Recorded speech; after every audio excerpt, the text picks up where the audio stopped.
seconds to go.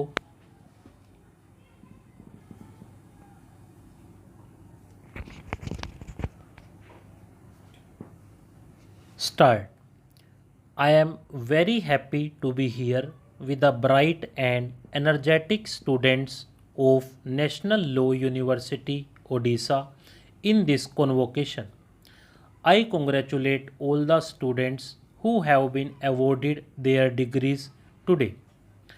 I express my special appreciation for those students who have received medals. This convocation is also an occasion of happiness for the entire team of NLUO and the families of the students. I appreciate their contribution to the accomplishments of the students. Dear students, this convocation is an occasion to celebrate your achieving a major milestone in your life. Your degree opens new doors for you. It is also an occasion for you to make new resolutions to build a sound career and to fulfill the expectations of your family, society, and the nation. Let me emphasize the fact that all of you are gifted with equal talent and potential. Those of you who have not received medals need not feel inadequate at all. Each one of you can create several opportunities and demonstrate your caliber in the future. I expect those of you who have been recognized today for your excellence to continue the good work with sustained commitment and sense of purpose. Ladies and gentlemen, I have been told that NLUO has adopted some villages in nearby areas for transforming them into child friendly villages. Engagement of students with village communities will sensitize them to the ground realities faced by millions of Indians residing in villages.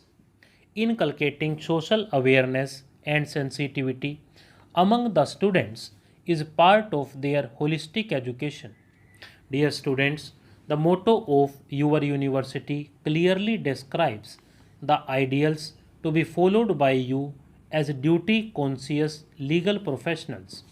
The motto Satya Sthito Dharma means that Dharma is firmly rooted in Satya or truth. I have observed that the motto of the Supreme Court of India states, which means victory is always on the side of Dharma. The motto of a law university and that of the Supreme Court have a clear linkage because laws and legal studies are nothing but instruments of justice. In the Indian tradition, the word dharma does not mean any specific religion or denomination. It means the supreme law or the universal law that sustains or supports everything, including the individual, society, and nature. In ancient India, the two words frequently used to describe courts were Dharma Sabha and Dharma Adhikarana. For today's modern India, our Dharma is contained in the Constitution of India, which is the supreme law of the land.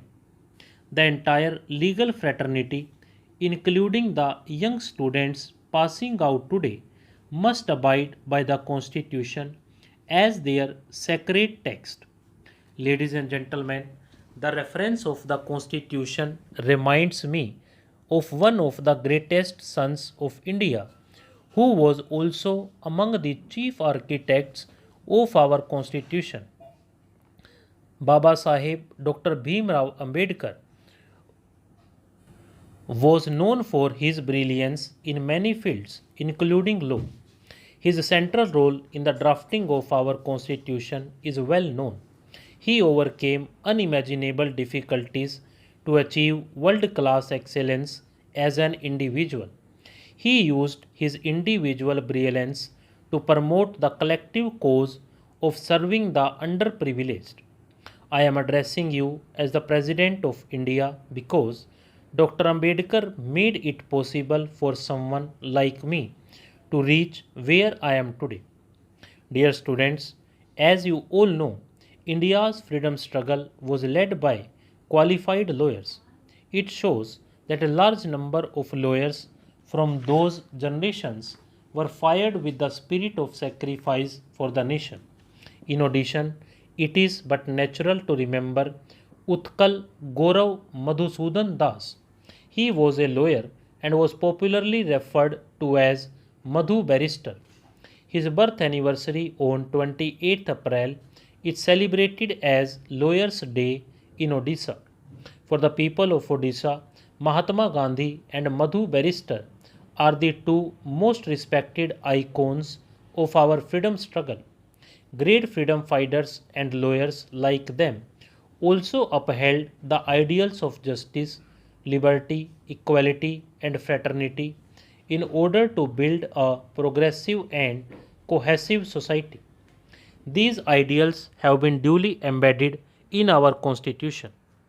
You must remain steadfast in observing the constitutional ideals. You should be sensitive to the priorities of the nation. You should also make conscious efforts to contribute to those national priorities. Ladies and gentlemen, giving equal opportunity and respect to the vulnerable segments of our population, including women, should be the highest priority for every Indian who is in a position to help fellow citizens. I am happy to note that in today's convocation, girls have outnumbered boys in obtaining LLM and PhD. They have received nearly equal number of gold medals. I have been informed that the number of girls in LLB courses is also catching up with that of boys. The journey of women lawyers, judges, and juries has been challenging yet inspiring. A very large number of our underprivileged and vulnerable fellow citizens do not even know about their rights and entitlements, nor do they have the means to move the courts to seek relief or justice. Dear students, it is your duty to dedicate some part of your professional time to serving the unserved or underprivileged. A lot of lawyers have been doing pro bono work, community service, and advocacy for the marginalized. Many of them have been very successful, and some of them have become judges in the Supreme Court as a culmination of their illustrious legal career. Mahatma Gandhi had said, and I quote, "A true lawyer is one who places truth and service in the first place and the emoluments of the profession in the next place only." Here I must correct a common misperception that Mahatma Gandhi was not a very successful lawyer. In fact, he had a flourishing legal practice and a very competent team of clerks and juniors in South Africa. He sacrificed money to fight for self respect and national honor. I am not suggesting that you sacrifice the financial gains of your career. All I am appealing for is to devote at least a small part of your professional activities to helping the poor and the weak with a sense of genuine compassion. It is rightly said that law is not just a career, it is a calling. India is moving ahead during the ongoing Amrit Kal with the vision of becoming a developed nation by 2047. As members of the legal fraternity, you all have to play your role as partners in the socio-economic progress of the country. I am sure that the developed India of 2047 will have many students from this university as legal luminaries and national leaders. With this great expectation, I wish all the young students a very bright future ahead. Thank you. Jai Hind, Jai Bharat. Stop.